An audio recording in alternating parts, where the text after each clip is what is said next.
Cerita dimulai dengan kedatangan seorang bos metropolitan di gedung tempatnya bekerja. Tanpa banyak basa-basi, pria itu menyerahkan sebutir peluru kepada asistennya untuk diperiksa. Peluru tersebut ternyata bukan peluru biasa, melainkan jenis langka yang tidak dapat dilacak dan menimbulkan banyak tanda tanya. Di seberang gedung, beberapa pembunuh bayaran sedang berjaga, bersiap untuk menghabisi sang bos. Namun, alih-alih kabur atau mencari perlindungan, bos ini malah melakukan aksi nekat, mengambil ancang-ancang untuk melompat sejauh mungkin menuju gedung di seberang.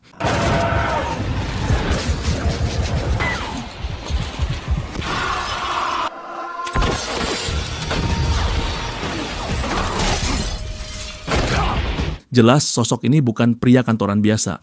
Dengan keterampilan luar biasa yang ia tunjukkan, mudah ditebak bahwa dia adalah individu yang terlatih untuk melakukan aksi-aksi mustahil, bahkan termasuk membunuh. Sementara itu, salah satu pembunuh bayaran menerima telepon dari sosok misterius yang telah menyewa mereka. Sang bos metropolitan kini berdiri tepat di atas tanda X, jebakan yang sengaja dirancang agar dia bisa ditembak dari jarak jauh menggunakan peluru langka yang sama sekali tidak dapat dilacak.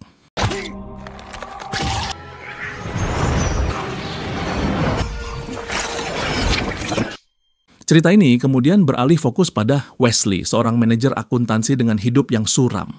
Hari-harinya dipenuhi rutinitas membosankan, menghadapi bos yang terus merendahkannya, menyaksikan kekasihnya berselingkuh dengan rekan kerja bernama Barry, serta bergulat dengan serangan panik yang membuatnya harus mengandalkan obat penenang setiap hari. Hidup Wesley adalah gambaran sempurna dari keputusasaan. In fact, the only thing I do...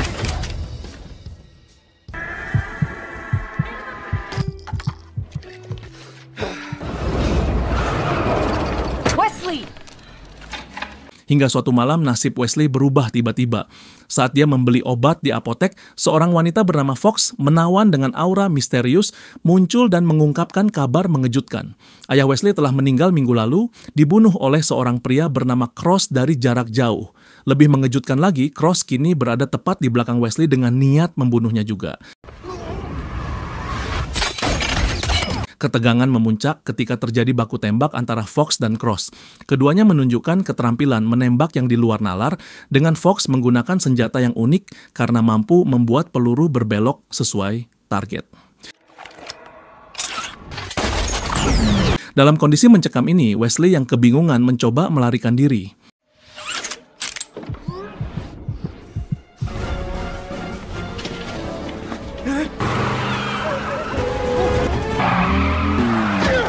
Namun sebelum sempat pergi, Fox membawanya masuk ke mobil sport dan melarikan diri dari kejaran Cross. Kejar-kejaran sengit berlangsung.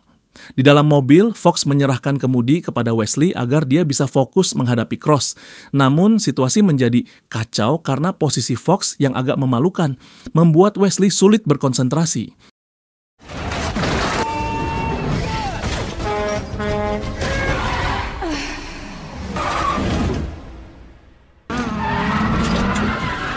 Meski begitu, mereka akhirnya berhasil lolos berkat kecerdikan Fox. Sementara Cross harus melambat karena sebuah bus menghalangi jalannya. Melalui adegan penuh aksi ini, kita diperkenalkan pada keahlian menembak tak masuk akal, kemampuan untuk membelokkan peluru demi mengenai target yang tampaknya mustahil.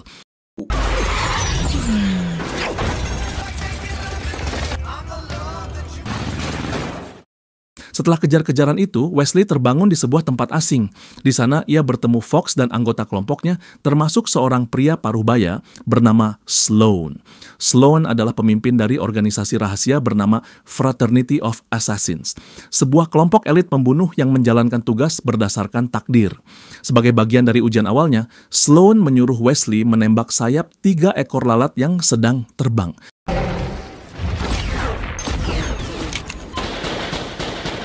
Tugas itu terdengar mustahil bagi orang biasa. Namun mengejutkan, Wesley berhasil melakukannya dengan akurasi sempurna. Dari situ terungkap bahwa serangan panik yang selama ini ia alami bukanlah penyakit, melainkan anugerah istimewa. Karena detak jantungnya mampu mencapai 500 kali per menit, 5 kali lebih cepat dari manusia normal, dia memiliki kemampuan untuk melihat segala sesuatu dalam gerakan lambat. Kemampuan ini ternyata diwarisi dari ayahnya yang telah tiada. Sloan menjelaskan bahwa ayahnya dibunuh oleh seorang pengkhianat organisasi bernama Cross yang juga sempat mencoba membunuh Wesley di apotek. Alasan Wesley dibawa ke tempat tersebut adalah untuk melindunginya, melatihnya, dan merekrutnya agar bakatnya tidak terbuang sia-sia, serta bisa membalas dendam atas kematian ayahnya. Selain itu, semua aset ayahnya kini telah ditransfer ke rekening Wesley, termasuk pistol favoritnya yang sekarang menjadi miliknya secara resmi. Namun, semua kejadian mendadak ini membuat Wesley merasa was-was dan sulit menerima penjelasan dari Sloan. Singkat cerita, Wesley kembali ke apartemennya dan mendapati kekasihnya yang senang berselingkuh masih tertidur di sampingnya. Dia sempat berpikir bahwa semua yang dialaminya hanya mimpi, tetapi saat pistol ayahnya jatuh ke lantai, Wesley pun menyadari bahwa semua itu nyata. Ia segera menyembunyikan pistol tersebut di dalam toilet. Selain itu, Wesley kini memiliki sejumlah uang besar di rekeningnya sesuai dengan penjelasan Sloan mengenai aset ayahnya. Kesenangan ini mendadak terganggu oleh munculnya bos yang kembali bersikap menyebalkan.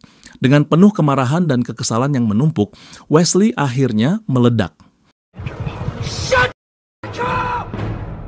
Tidak hanya membuat bosnya terkejut secara mental, Wesley juga meninju teman kantornya yang berselingkuh dengan pacarnya. Setelah kejadian ini, Wesley merasa lebih hidup dan percaya diri.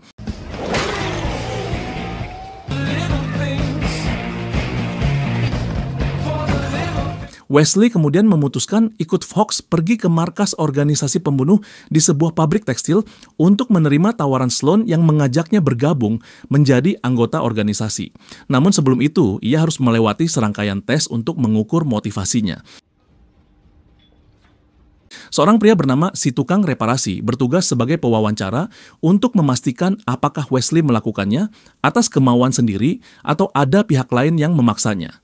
Wesley diikat pada sebuah kursi dan dipukul 3 kali hingga pingsan. Selanjutnya, ia bertemu dengan penguji kedua yang dikenal sebagai si tukang jagal. Sama seperti sebelumnya, pria ini menguji niat Wesley untuk bergabung dengan mengajaknya berkelahi menggunakan pisau, menimbulkan rasa sakit yang luar biasa.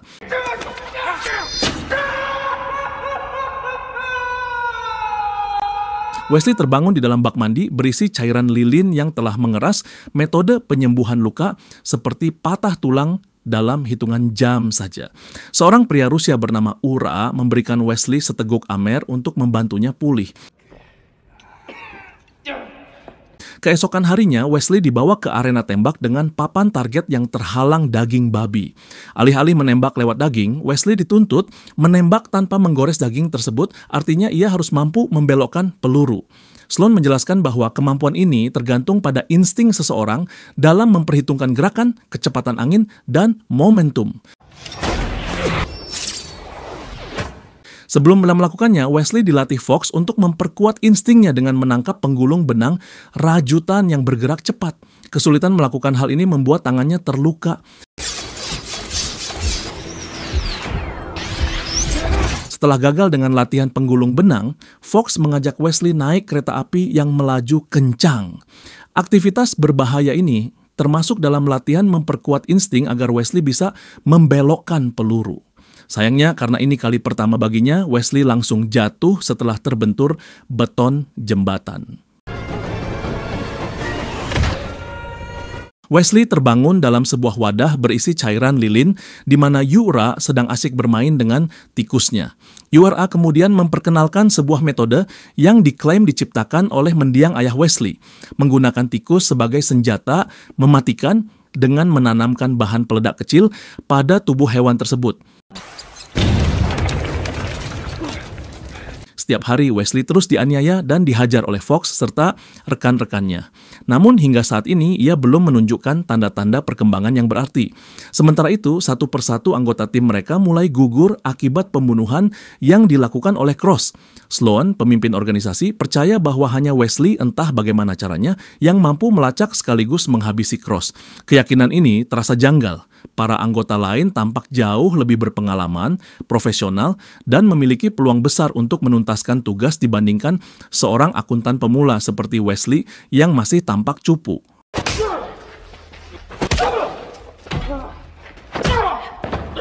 Menyadari Wesley membutuhkan dorongan lebih besar daripada sekedar latihan fisik maupun mental, Sloan membawa Wesley ke ruang pribadi mendiang ayahnya. Di sana, Sloan menunjukkan barang-barang peninggalan ayahnya sekaligus mengungkapkan alasan Cross membunuh sang ayah. Ternyata, tindakan itu lahir dari rasa iri hati dan kecemburuan karena kehebatan alami ayah Wesley yang dianggap berpotensi menjadi pembunuh legendaris. I could never care about anything before this. As my father. Sejak saat itu, Wesley mulai memikirkan segalanya dengan lebih serius. Ia semakin termotivasi untuk berlatih keras, sembari melakukan penyelidikan sendiri terkait peluru-peluru langka yang digunakan Cross. Meski begitu, satu hal tak terjawab menghantui pikirannya. Kenapa ia satu-satunya orang yang selamat dari pembunuhan Cross?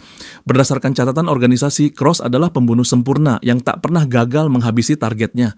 Rasa aneh ini terus ada, tetapi Wesley memilih untuk mengesampingkannya sementara. He ever made. Every attack he ever executed. Bullets untraceable, of course. Surrounded by Secret Service agents. Ketika kembali ke rutinitas latihan, setelah berminggu-minggu menjadi boneka pukulan para pelatih, tiba saatnya Wesley menunjukkan perlawanan. Dalam sesi pelatihan spontan, ia berhasil membuat para instruktur seperti tukang jagal dan tukang reparasi merasakan rasa sakit yang selama ini ia alami. Prestasi lainnya adalah keberhasilan Wesley melewati ujian di atas kereta api, bahkan menangkap benang rajutan tanpa sedikit pun melukai tangannya.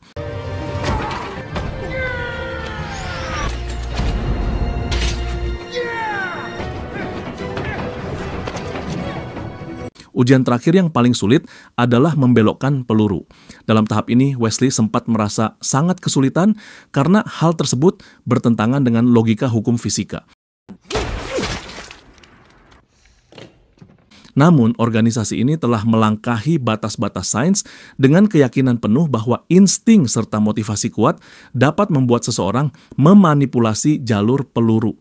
Untuk membantunya, Fox menawarkan diri sebagai sukarelawan agar Wesley termotivasi. Dengan tekad bulat, Wesley berhasil menguasai teknik membelokkan peluru. Keberhasilan itu membuat Sloan memutuskan untuk memberitahu Wesley tentang sejarah organisasi mereka. Organisasi ini telah berdiri selama 1000 tahun dengan tujuan utama menjaga perdamaian dunia melalui cara kontroversial berupa pembunuhan terhadap calon-calon penjahat sebelum mereka sempat melakukan kejahatan di masa depan. Dasar dari misi mereka berasal dari sebuah mesin tenun takdir, sebuah alat kuno yang menghasilkan kain berisi kode yang memuat nama-nama target. Terlepas dari kenyataan bahwa para target belum melakukan kejahatan apapun, organisasi ini tetap meyakini bahwa membunuh mereka lebih dulu adalah cara efektif untuk mencegah kerusakan di masa depan. Sloan kemudian memberikan Wesley tugas pertamanya, menyelesaikan pembunuhan seorang pria kantoran yang sama sekali tidak dikenal Wesley. Baginya, ini sekadar latihan sebelum menghadapi tantangan sesungguhnya, yakni melawan Cross.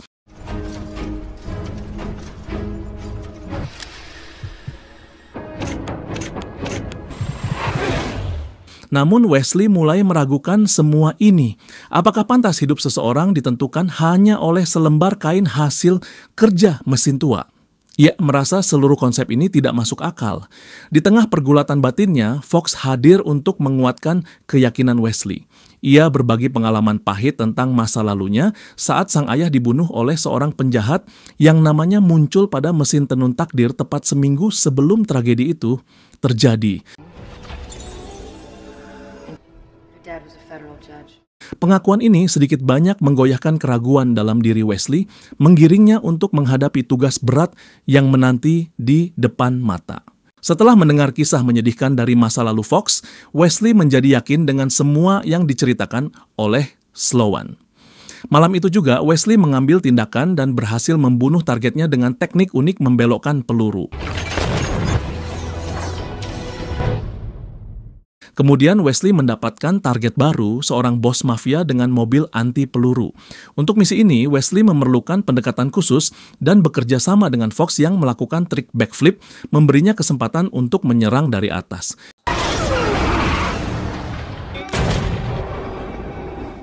Setelah sukses menjalankan 2 misi, Wesley kembali ke kontrakan untuk mengambil pistol milik sang ayah yang ia simpan di kamar mandi. Di sana, Barry baru saja bersama pacarnya yang terus saja meremehkan Wesley. Hal ini membuat Fox marah dan memutuskan untuk mencium Wesley tepat di hadapan Barry dan pacarnya. the man. Saat Fox pergi mengambil mobil, Wesley yang sendirian didatangi oleh Cross. Terdapat momen menegangkan saat dua tembakan saling beradu secara akurat. Cross bisa saja membunuh Wesley dengan mudah, tetapi dia tidak melakukannya dan malah memancing Wesley untuk mengikutinya ke gedung kosong. Karena panik, Wesley tak sengaja menembak Ura di dadanya. Cross kemudian membalas tembakan yang tepat mengenai lengan kiri bagian atas Wesley. Ura tidak dapat diselamatkan dan Wesley merasa bersalah serta semakin membenci Cross yang menjadi penyebab kematian ini. Dengan peluru masih bersarang di lengannya, Wesley meneliti peluru tersebut dan menemukan bahwa peluru yang digunakan Cross kali ini bukanlah istimewa atau sulit dilacak. Dia menemukan nama dan foto sang pembuat peluru tersebut, Pekorsky, yang tinggal di sebuah biara tempat awal organisasi ini dibentuk. This place is where the fraternity was born. Wesley meminta izin kepada Sloan untuk pergi sendirian agar Cross lebih mudah muncul. Setelah Wesley pergi, Sloan menunjukkan kepada Fox fakta mengejutkan tentang nama Wesley yang muncul dari mesin takdir, menyiratkan Wesley harus dibunuh setelah melenyapkan Cross. Tugas ini dipercayakan kepada Fox sebagai orang terdekat Wesley di organisasi tersebut. Ketika Wesley tiba di biara tempat Pekorsky tinggal, dia menghadapi Pekorsky dengan menodongkan senjata dan meminta informasi keberadaan Cross. Pekorsky setuju untuk memberitahunya berlokasi di stasiun kereta api, dan Fox melanjutkan misi mengejar mereka menggunakan mobil pribadi setelah Wesley masuk ke dalam kereta.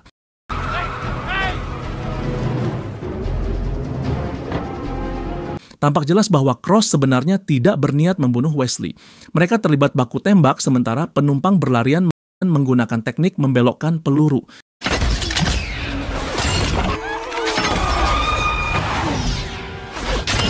Fox memutuskan untuk bergabung dalam kereta dengan melompatkan mobilnya ke dalam salah satu gerbong. Kereta berhenti tepat di atas jurang karena anjlok.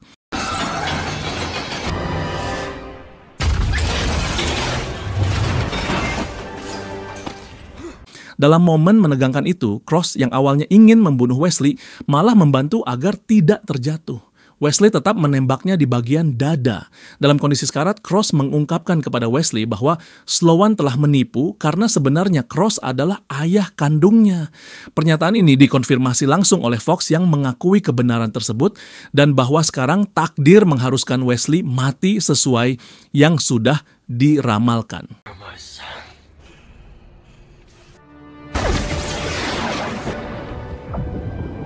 Setelah berhasil selamat dari kejadian sebelumnya, Wesley kini terbangun di sebuah apartemen yang tepat berseberangan dengan kontrakan miliknya. Di sana, Pekorsky sudah menunggu untuk mengungkapkan fakta sebenarnya yang sedang terjadi. Cross, ayahnya, ternyata adalah mantan anggota sebuah organisasi rahasia. Cross memutuskan keluar setelah mengetahui fakta bahwa nama Sloan, pemimpin organisasi tersebut, muncul dari mesin tenun takdir. Sloan tidak bisa menerima kenyataan itu dan mulai memanipulasi daftar target pembunuhan demi kepentingan pribadinya. Fakta inilah yang membuat Cross memilih untuk menjauh dari Wesley, bukan karena tidak menyayangi, melainkan demi memberikan Wesley kesempatan untuk hidup normal seperti orang biasa.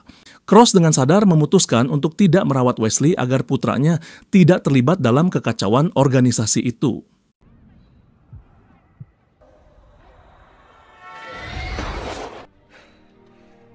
Wesley sempat menyangka ayahnya mencoba membunuhnya, namun kenyataannya sang ayah justru berusaha melindunginya dari Fox dan organisasi misterius tersebut. Sayangnya semuanya sudah terlambat karena Wesley sendiri telah membunuh ayahnya. Pekorsky memberikan tiket untuk Wesley agar ia bisa melarikan diri sejauh mungkin, tetapi Wesley sudah memutuskan untuk membalas dendam atas semua yang terjadi.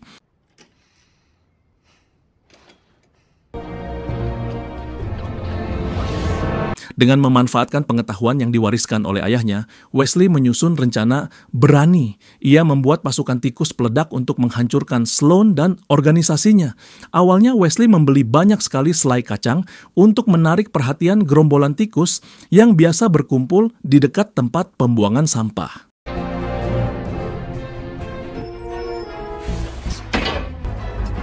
Setelah semuanya siap, Wesley menuju markas Sloan dengan mobil pengangkut sampah. Ia membiarkan ratusan tikus yang telah dipasangi bahan peledak memasuki pabrik tekstil milik Sloan.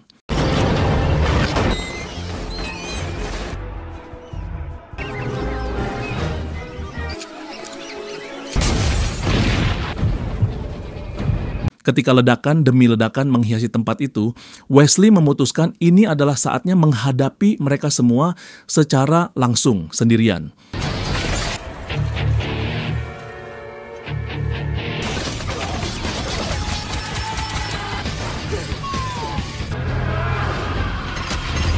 Wesley pun menghabisi para penjaga dan pasukan di bawah komando Sloan satu per satu.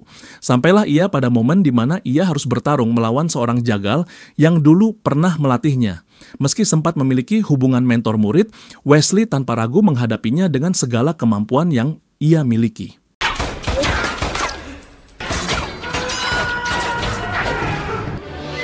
Setelah itu, Wesley melangkah ke perpustakaan tempat Sloan dan anggota organisasi lainnya berkumpul. Namun, situasi semakin rumit ketika Sloan memutar keadaan. Ketika Wesley menunjukkan bukti bahwa nama Sloan ada dalam daftar target yang harus dieliminasi, Sloan memberikan pembelaan dengan menunjukkan bahwa nama Fox dan semua anggota lain di ruangan itu juga masuk dalam daftar tersebut. Ia menantang orang-orang tersebut. Jika mereka tidak mau mematuhi takdir yang ditentukan mesin tenun, mereka bisa saja menembak kepala masing-masing atau melanjutkan misi dengan membunuh Wesley. Sloan berargumen bahwa apa yang ia lakukan adalah demi kepentingan bersama, bukan untuk dirinya sendiri. Ia meyakinkan mereka bahwa organisasi telah tumbuh semakin kuat dan erat di bawah kepemimpinannya. Dalam situasi tegang itu, Fox menjadi satu-satunya yang menerima takdirnya. Ia melancarkan tembakan tak biasa, bukan hanya membelokkan peluru seperti biasanya, tetapi memutarnya hingga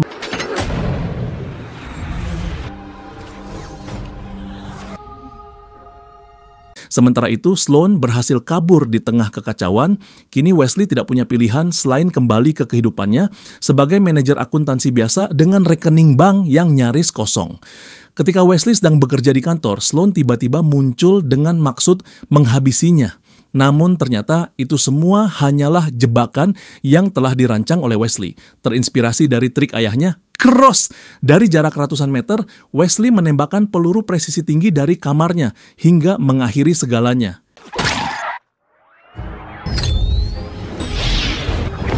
Of my life. Film pun berakhir. Oke guys, terima kasih telah menonton alur cerita film Agung First, Buah Rambutan, Buah Kelapa, Aku Tampan. Sampai jumpa.